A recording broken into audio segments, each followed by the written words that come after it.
Le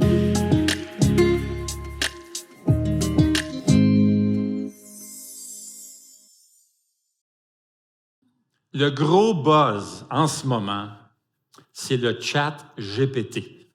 Avez-vous entendu parler de ça? Levez la main, ceux même qui ont consulté un peu ça. Oui, c'est assez gros, ça. C'est tout un phénomène. Il y a beaucoup d'inquiétudes, en même temps, beaucoup d'excitation autour de ça. Quoi qu'on en dise, c'est vraiment tout un outil. C'est un moteur de recherche qui compile des millions et des millions d'informations à travers le monde entier. Puis là, tu as juste à poser une question. Tu poses une question, là. Puis c'est comme si tu avais quelqu'un de l'autre côté de l'écran qui te répondait. Puis tu peux continuer, puis il va continuer à te répondre. C'est comme, wow, c'est assez phénoménal. C'est fascinant. C'est drôle parce que sur Facebook, ils donnent des exemples de questions que les gens posent. Alors, je suis certain que vous allez deviner cette question. Une question qui revient assez souvent. Comment devenir millionnaire? Écoutez, ça consulte à travers le monde entier, des experts partout. Enfin! Alors, imaginez, j'ai fait de la recherche pour vous. Vous pourrez venir me remercier après le service. Je vais vous donner la réponse. Voici la réponse que ça donne. Devenir millionnaire est un objectif que beaucoup de gens ont, mais il n'y a pas de recette magique. Franchement, des millions d'informations à travers le monde pour me dire il n'y a pas de recette magique. Bon, OK. Ou de formule garantie pour y parvenir. Cependant, voici quelques conseils qui peuvent vous aider à atteindre cet objectif. Oh! Ben non. Ce qu'on reçoit, c'est quelques conseils comme économise de l'argent, travail, fais attention à tes investissements. Moi, j'aurais pensé qu'il m'aurait dit investis dans telle action, puis tu vas voir, dans une semaine, ça va grimper, tu vas être millionnaire. Non, là, ils me disent de travailler, puis faire attention, etc. Mais c'est gros. La réponse finissait avec cette remarque. Il est important de garder à l'esprit que devenir millionnaire n'est pas une fin en soi et que la richesse peut prendre de nombreuses formes différentes. Il est donc important de réfléchir à vos valeurs et à vos objectifs personnels avant de vous lancer dans la recherche de la richesse financière. C'est songé. Maintenant, il faut réaliser que le moteur de recherche n'est pas parfait. De temps en temps, tu vas poser des questions puis il va y avoir des erreurs. D'ailleurs, à l'émission, tout le monde en parle récemment. Guy Lepage a fait des tests, des petits tests, puis finalement, c'était vraiment cocasse, c'était drôle de voir des réponses qui n'avaient pas d'allure. Fait que c'est pas encore, ils vont perfectionner ça, j'imagine. Ils vont travailler là-dessus. Et cette semaine, moi, je me suis amusé de faire une recherche. J'ai posé une question. Qu'est-ce que la sagesse? C'est quoi ça, la sagesse? Alors, réponse du chat GPT. La sagesse est un concept complexe qui peut être défini de différentes manières selon les cultures et les contextes. En général, la sagesse se réfère à la capacité de comprendre les choses profondément et de manière équilibrée et d'appliquer cette compréhension pour vivre une vie meilleure et plus heureuse. La sagesse est souvent associée à la maturité, à l'expérience de vie, à la réflexion, à la prudence, à la perspicacité, à la compassion et à l'empathie. Elle peut être cultivée à travers l'observation, l'écoute, la réflexion, la méditation, la lecture, la pratique et la relation avec les autres. La sagesse peut également être considérée comme une vertu qui implique de faire des choix éclairés et réfléchis pour atteindre des objectifs à long terme, plutôt que de rechercher des gratifications immédiates ou des résultats superficiels. En ce sens, la sagesse peut être considérée comme une qualité qui permet de vivre une vie plus saine et plus significative.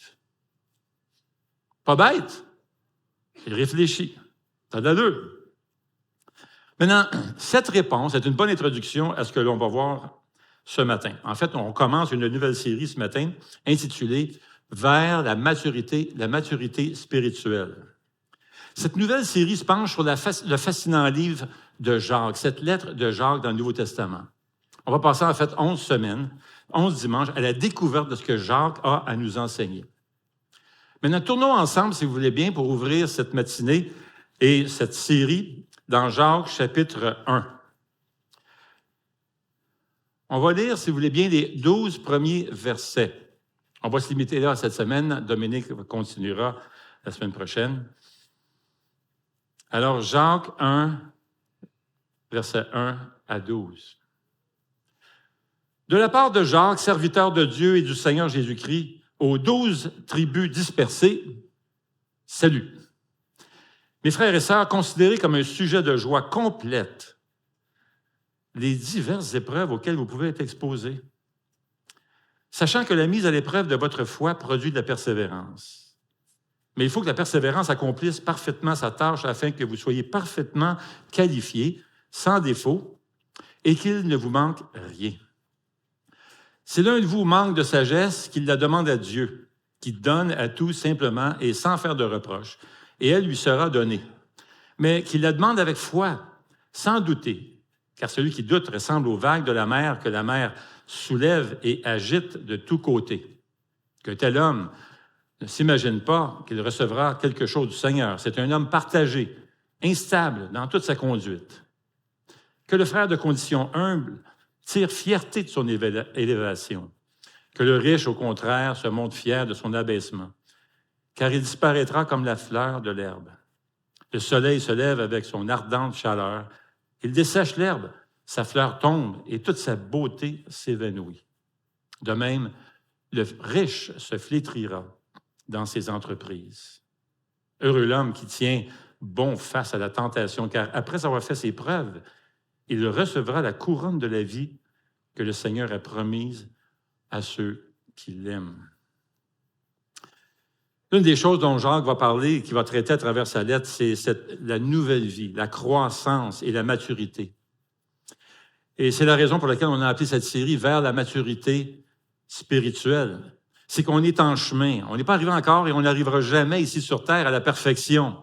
Mais on est en chemin. On est en train de s'améliorer. On veut s'améliorer. D'ailleurs, c'est déjà une question que j'ai entendue même plusieurs fois. Une personne m'a demandé, « Est-ce que Dieu m'accepte tel que je suis? » Vous savez, il y a des gens qui s'empêchent. Ils me l'ont dit. Il y a des gens qui s'empêchent de venir à l'Église et ils me disent, « Je ne suis pas encore prête. Je veux mettre de l'ordre dans ma vie avant de venir à l'Église. » Ben, non, Dieu t'accepte tel que tu es. On t'accepte tel que tu es. Viens tel que tu es. Nous sommes tous des pécheurs et c'est la raison pour laquelle nous avons besoin de Jésus-Christ. Jésus est allé à la croix justement pour prendre sur lui tout le mal que nous avons commis et même pensé. Il a payé cette dette-là qu'on avait envers Dieu afin de nous réconcilier à Dieu et nous donner la vie éternelle. Alors, est-ce que Dieu t'accepte tel que tu es? Est-ce que Dieu t'accepte tel que tu es? Oui! Amen! Mais Dieu t'aime encore plus que ça. Son amour va plus loin. Dieu t'accepte tel que tu es, mais il t'aime trop pour te laisser tel que tu l'es. D'accord? On parle donc ici de transformation, de croissance et de maturation. C'est le thème de la lettre de Jacques. Dieu veut transformer le pécheur en femme et en homme de Dieu qui ressemble de plus en plus à Jésus. C'est un message encourageant parce qu'en fait, ce qu'il nous rappelle, c'est qu'on est capable de changer et de devenir de meilleures personnes à l'aide et à la grâce de Dieu. C'est que le Saint-Esprit, c'est le Saint-Esprit qui accomplit cette œuvre en nous lorsqu'on marche dans l'obéissance de la parole de Dieu. Le livre de Jacques va nous aider à penser, agir et être davantage comme Jésus. Il est question donc de penser, qu'est-ce que je crois, d'agir, qu'est-ce que je dois faire, et être, qui suis-je en train de devenir? Jacques va nous dire que la foi, c'est pas statique. Elle bouge, elle agit, elle marche, elle est active, elle veut suivre la volonté de Dieu. Et Jacques, d'ailleurs, va dire ceci, la foi sans les œuvres est morte. Quelqu'un qui a placé sa foi en Jésus-Christ et qui est en santé spirituellement va vouloir grandir. Ce que Jacques nous enseigne en quelques chapitres, c'est que la foi est un style de vie. Jacques est en train de répondre à quoi ressemble un chrétien qui prend de la maturité, qui est en train de grandir. Maintenant, laissez-moi ouvrir une parenthèse qui est très importante ici pour nous préparer à cette série. Ça va nous aider à mieux comprendre et recevoir l'enseignement qu'on va donner à travers les prochaines 11 semaines. Si on aborde la vie chrétienne avec l'idée qu'il faut s'efforcer d'obéir à toutes les prescriptions de la Bible, ou même du Nouveau Testament par nos propres forces, aborder de cette manière, la vie chrétienne est tout simplement invivable. Écoutez bien le témoignage de ce jeune homme.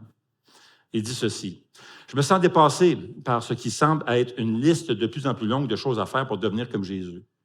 Je suis stressé parce que je veux plaire à Dieu, mais j'ai l'impression qu'il y a tellement de choses à faire. Faire mourir le péché, grandir dans les fruits de l'esprit, être le meilleur serviteur possible, vivre et m'investir dans ma communauté, faire des disciples, vivre un style de vie sain et aussi endurer la souffrance. Je sais que Jésus a dit que nous aurons des problèmes dans ce monde et qu'il a vaincu le monde, dit-il, mais j'ai l'impression qu'il y a tellement de choses à faire, tellement de choses que je dois faire. Est-ce que je me concentre sur certaines choses plutôt que sur d'autres? Ou est-ce que j'essaie de me concentrer un peu sur tout? À la fin de la journée, tout ce que je veux entendre lorsque je vais me présenter à la fin de ma vie devant le Seigneur, c'est le Seigneur qui me dit « C'est bien, bon et fidèle serviteur ». Maintenant, ce jeune homme démontre certainement une belle affection pour Dieu. Mais s'il continue à aborder la vie chrétienne de cette manière-là, il va réaliser finalement que la situation est beaucoup plus lourde qu'il ne le pense. Le jeune homme fait une liste de 8 commandements, 8 prescriptions, impératifs comme chrétien. Faire mourir le péché, grandir dans les fruits de l'esprit. Il en énumère 8 au total. Ce qu'il ne réalise pas, c'est qu'il y a beaucoup plus de règles et de prescriptions qu'on va retrouver dans la Bible. Si tu prends juste l'Ancien Testament, il y a un rabbin du nom de Simlai au 3e siècle qui a fait le décompte des 5 premiers livres de la Bible, ce qu'on appelle notamment les livres de la loi. Et il a énuméré 613 lois. Et en passant, les Juifs aujourd'hui veulent suivre ces 613 lois. Et là, tu vas me dire, « Ah, phew, hey, je suis arrivé au Nouveau Testament. Ah, merveilleux, on est dans le Nouveau Testament, ça va être tellement plus tranquille et tout ça. Ah, yes! » Attache ta tuque. On va regarder la to-do list du Nouveau Testament, d'accord? La liste de choses à faire. Par exemple, si tu prends juste la lettre de Jacques, c'est très court, la lettre de Jacques. Il y a 54 prescriptions de choses à faire. 54. Tu prends la lettre de Paul aux Éphésiens et Romains, il y en a 41. Tu prends les épîtres en général, il y en a 128. Tu prends les évangiles, 1022. En d'autres mots, lorsque tu t'arrêtes et tu calcules toutes les règles, les prescriptions, les impératifs et tout ça que tu vas retrouver dans tout le Nouveau Testament, il va en avoir 1800. Ouf, fatigué. 1800. Alors, qu'est-ce qu'on est en train de dire? C'est que la vie chrétienne, abordée d'une certaine manière, c'est tout simplement invivable. Ça me fait penser à ce pasteur-là qui a posé la question à son assemblée, puis il a dit « Est-ce que c'est difficile, la vie chrétienne? » Il a dit « Non, c'est pas difficile. C'est impossible. » Absolument. Si on essaie d'aborder une attention particulière à chacun des commandements du Nouveau Testament, environ 1800, tu ne pourras jamais le faire. Pourquoi? Parce qu'on est limité. Premièrement, est-ce que tu t'en souviens? Pense-y, là. Personne ne peut se souvenir, et encore moins se concentrer toute la journée sur 1800 devoirs. On ne peut pas garder autant de choses dans notre tête. En tout cas, moi, je ne peux pas. Sans parler de l'attention puis de l'effort que tu dois mettre pour prier pour chacune d'elles. Alors, qu'est-ce qu'on fait? On n'obéit pas? Mais non.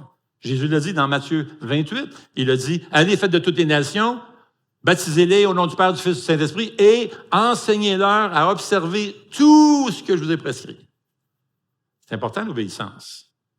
Chercher à plaire au Seigneur en faisant ce qui l'honore, c'est important. C'est une confirmation de notre nouvelle identité, de notre nouvelle naissance, de notre foi authentique.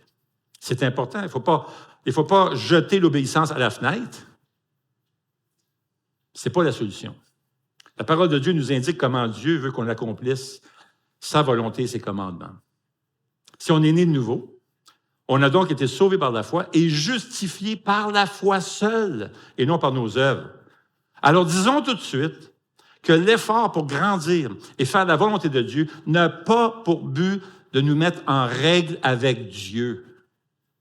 De toute façon, pensons-y, qui dans le monde entier pourrait par ses propres forces, obéir à 1800 commandements chaque seconde, 24 heures sur 24.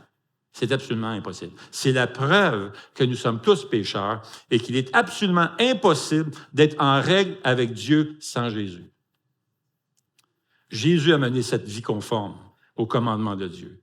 Jésus a obéi aux 1800 prescriptions et commandements 24 heures sur 24 sans jamais faillir, sans jamais pécher. Amen? Ah, il est parfait. Et c'est grâce à Jésus et son sacrifice que nous pouvons être en règle avec Dieu par la foi en Jésus-Christ. Alors, quoi faire avec toutes ces prescriptions qu'on a?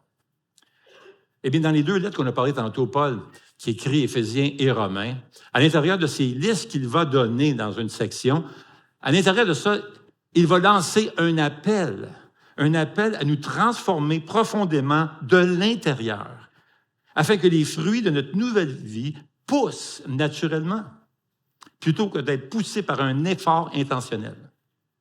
Romains 12:2 va dire ceci, « Ne vous conformez pas au monde actuel, mais soyez conformés par le renouvellement de l'intelligence, afin de discerner quelle est la volonté de Dieu, ce qui est bon, agréable et parfait. » L'idée est de se donner à être profondément renouvelé, profondément transformé de l'intérieur, afin que le discernement de la volonté de Dieu, dans une centaine de cas, vienne comme un fruit sur un arbre, et non comme des pas calculés, comme si on marchait à travers un champ de mine. « Ah, là, tu peux faire ça. Non, là, tu peux pas faire ça.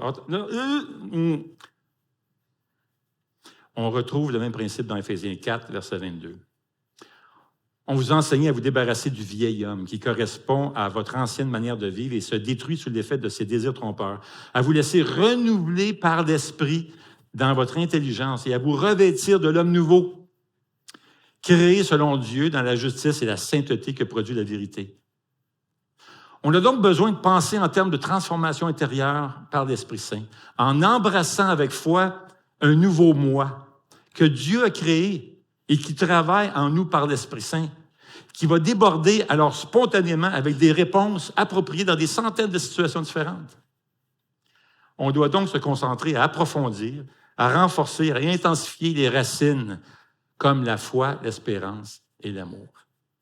Pourquoi? Parce que chacun d'eux, la foi, l'espérance et l'amour, est représenté comme produisant de la vie.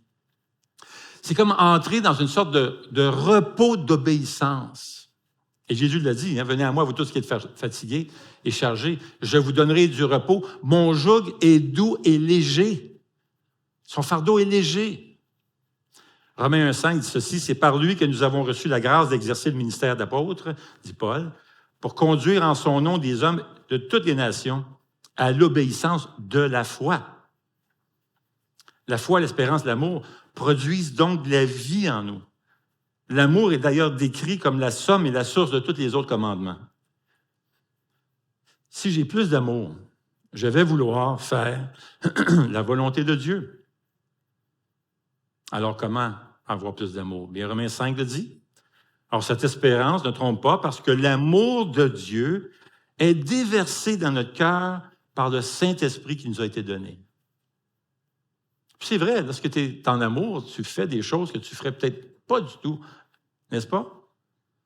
Si on a une compréhension qui est juste, et si on se repose dans la toute suffisance de Jésus et de ses promesses, il va y avoir une centaine de beaux fruits qui vont en découler.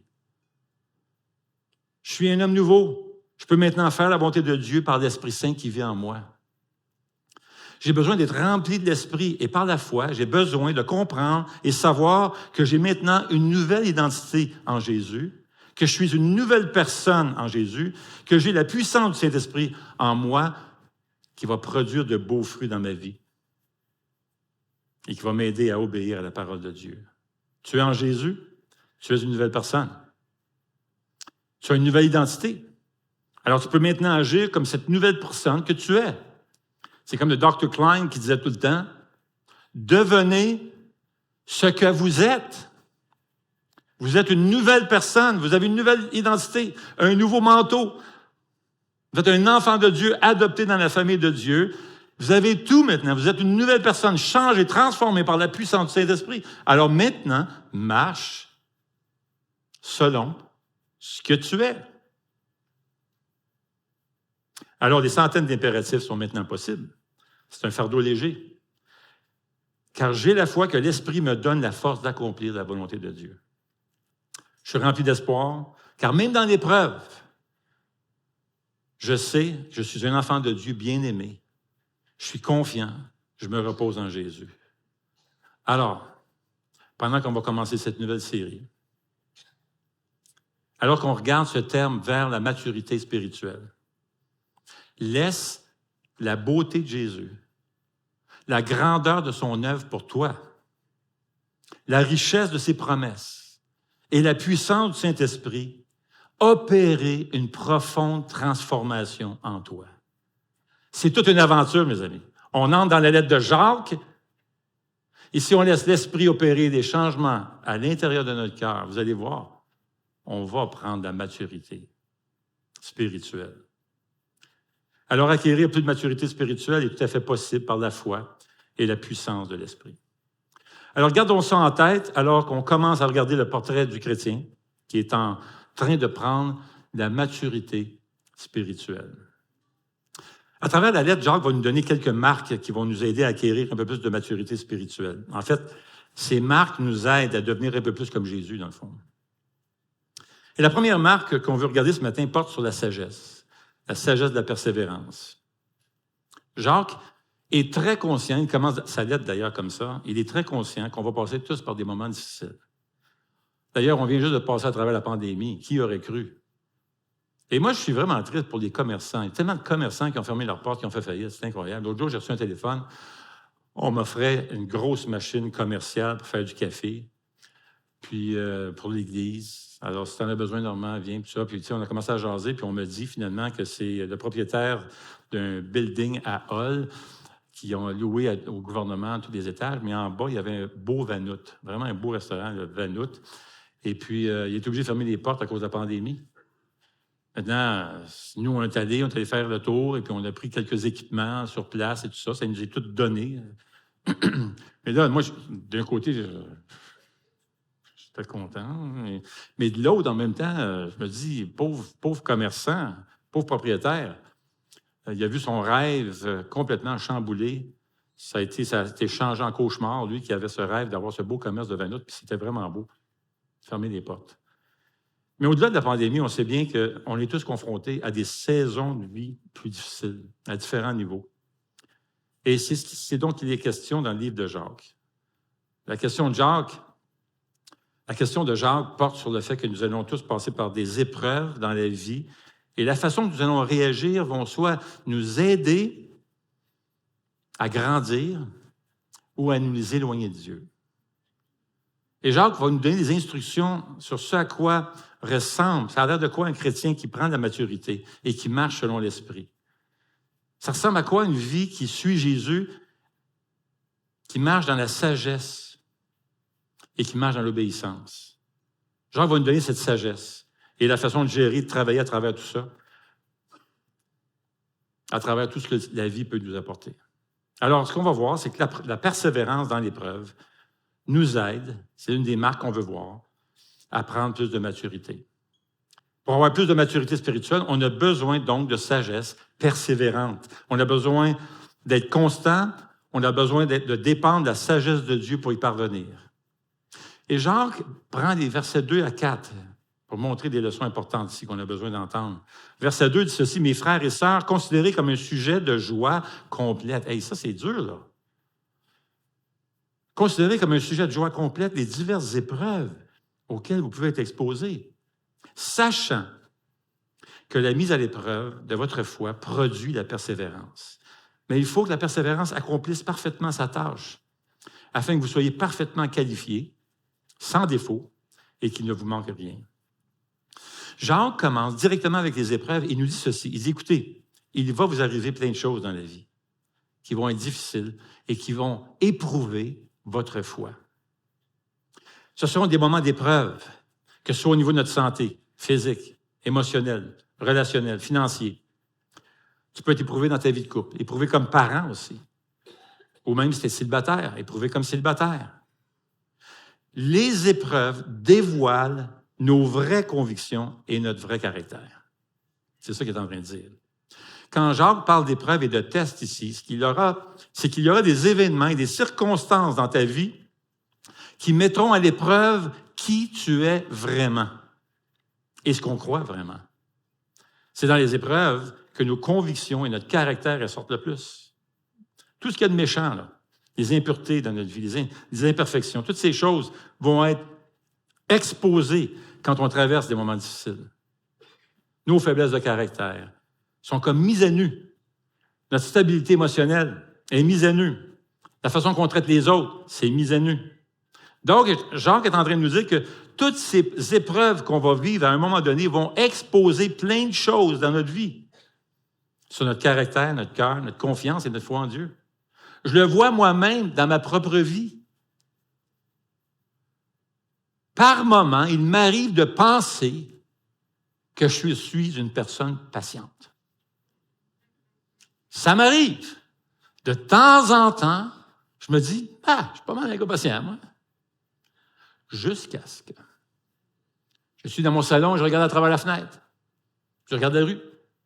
Plein de neige. Il neige beaucoup. Finalement, l'entrée n'est pas pire. Il y a de la neige dans la rue. Et là, le camion de la ville passe. Boum!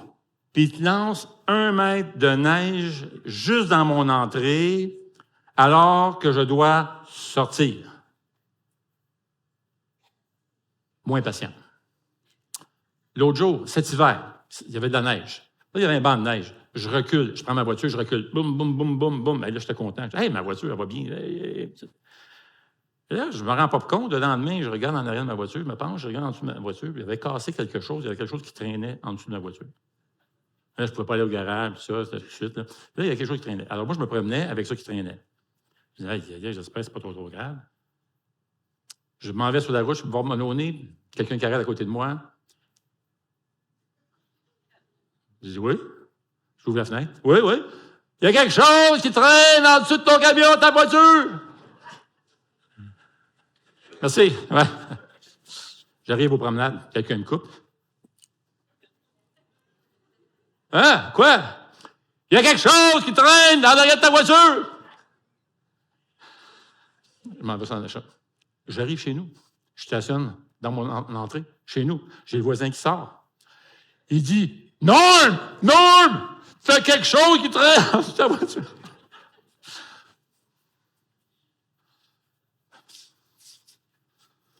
Je me suis rendu compte que j'étais peut-être pas aussi patient que je pensais, finalement.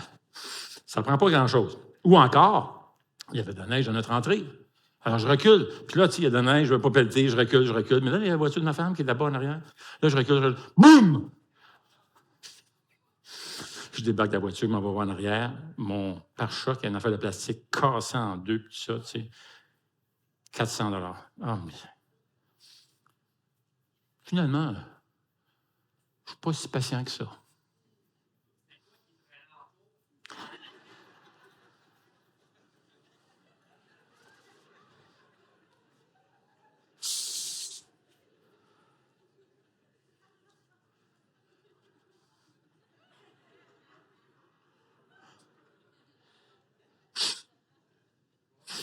Mais Jacques va nous aider ici.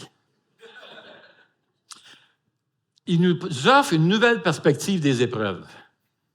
Il est en train de nous dire, si Dieu nous pousse parfois à sortir de notre zone de confort, c'est pour nous transformer, pour nous changer, pour nous aider à grandir et à prendre un peu plus de maturité. Regardez ce qu'il va dire, c'est assez fort quand même. Regardez le verset 2, il dit « Considérez comme un sujet de joie complète. » Quoi?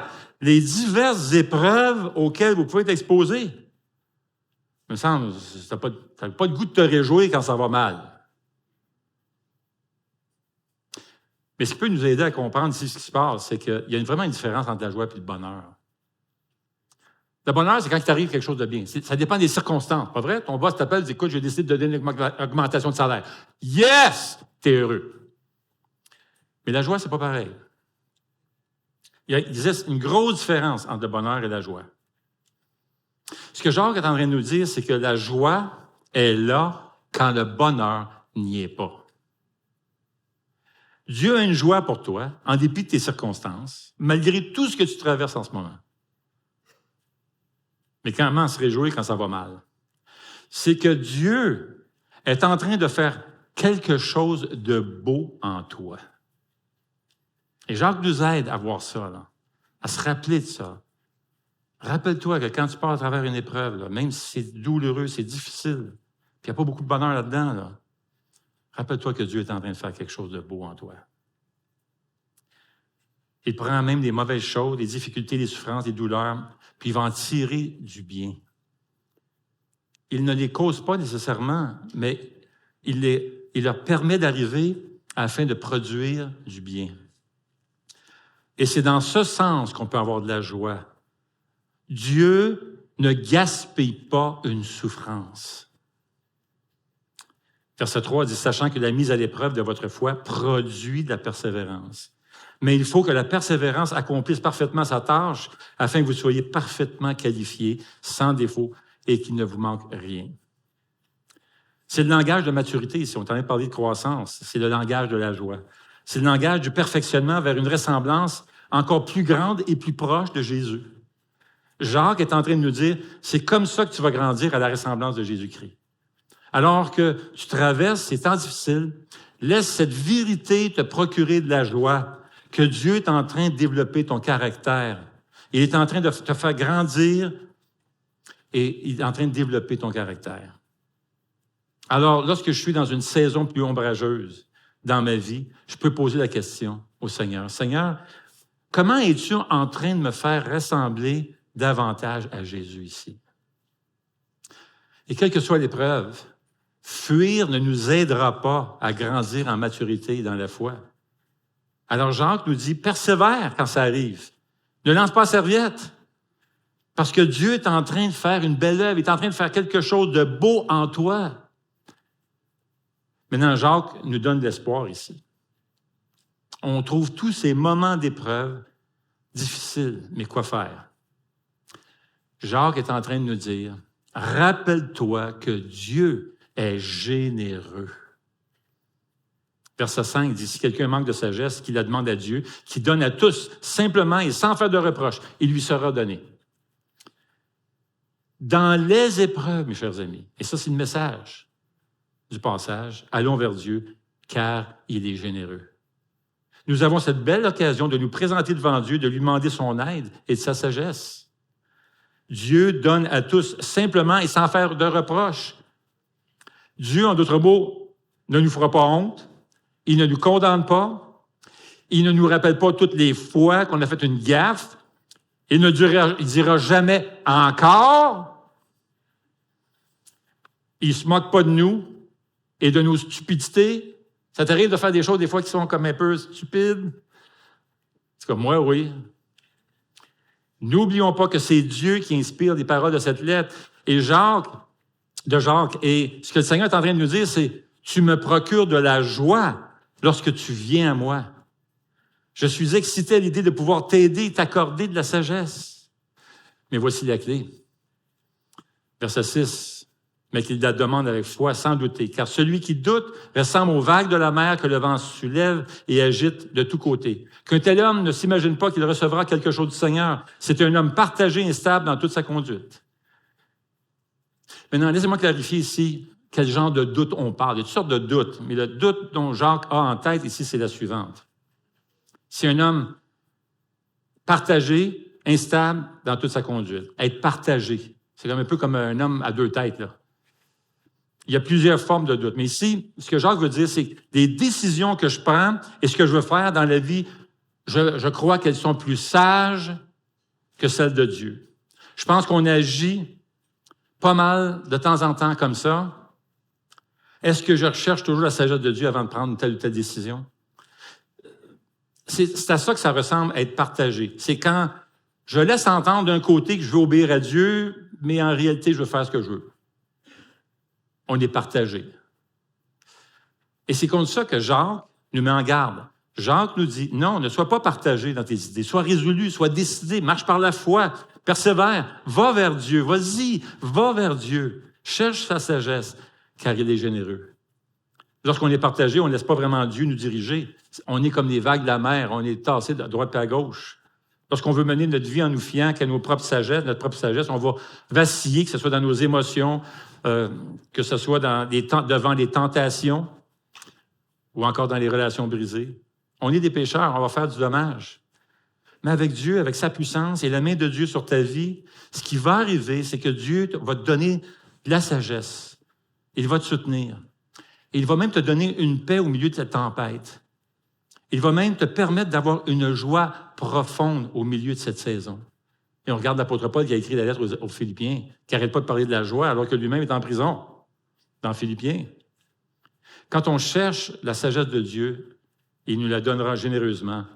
Et cette sagesse va nous permettre de persévérer et avoir même de la joie dans la persévérance des épreuves.